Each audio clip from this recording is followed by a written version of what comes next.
Hi, my name is Joshua Baginski, and I'm presenting on emergency management business contingency plans in the private sector.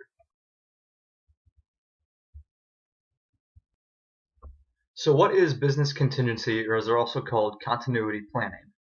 This planning identifies an organization's exposure to internal and external threats and synthesizes assets, both hard and soft, to provide effective prevention and recovery for the organization while maintaining competitive advantage and value system integrity.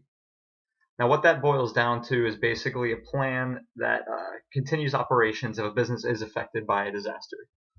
Typically, these plans explain how the business would recover its operations or move operations to another location in the event of a disaster.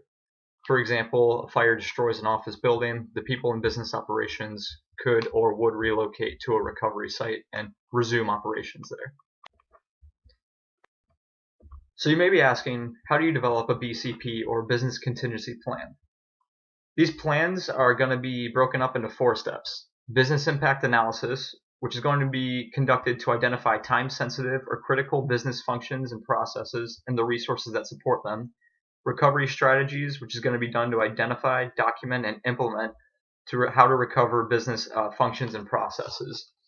Plan development, which is going to be done to organize a business continuity team and compile a business continuity or contingency plan to manage a business disruption and how to get back on track. Finally, you're going to have testing and exercises, which is going to be done to conduct training for the business continuity team, testing and exercises to evaluate the recovery strategies and the plan set in place. Now, BCPs are commonly evaluated by a checklist. And these checklists identify important specific activities to help departments and units in their preparedness efforts. The understanding of the normal operating conditions of your business is going to help you understand and plan efficiently how to recover either temporarily and eventually get back to normal. One of the most common checklists used is going to be the Emergency Management Canada's Business Resumption Planning Checklist. This is an example of one of those checklists. Business contingency planning has significantly evolved since the information age, where from information storage and retrieval to having many other factors now that are assessed post 9/11.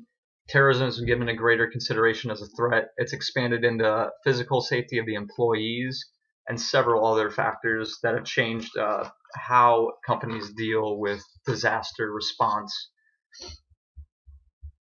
including physical security and increased professionalism in the BCP industry. So since 9/11, FEMA has begun to work much more closely with businesses to bring about preparedness at all levels. This is because businesses are not only recipients of the disaster or the disaster assistance, but they do provide products and services that are needed in leading up to and the aftermath of the disaster events. Because of this, FEMA has established the Voluntary Private Sector Preparedness Accreditation and Certification Program, also called PS Prep, which includes several standards to basically certify programs that they believe have met a minimum requirement to show that they can respond to these disasters. The ANSI SAQ National Accreditation Board, or ANAB, has been selected to develop and oversee the certification process, including managing accreditation and accrediting qualified third parties to carry out certification processes in accordance with the program. But it is important to remember that despite these programs, business continuity planning is chiefly driven by the private sector. One example of this is DRII, which, like FEMA, has a certification process to show that businesses have met a minimal level of preparedness for various hazard risks to instill confidence in investors and stakeholders that they can operate under these disasters.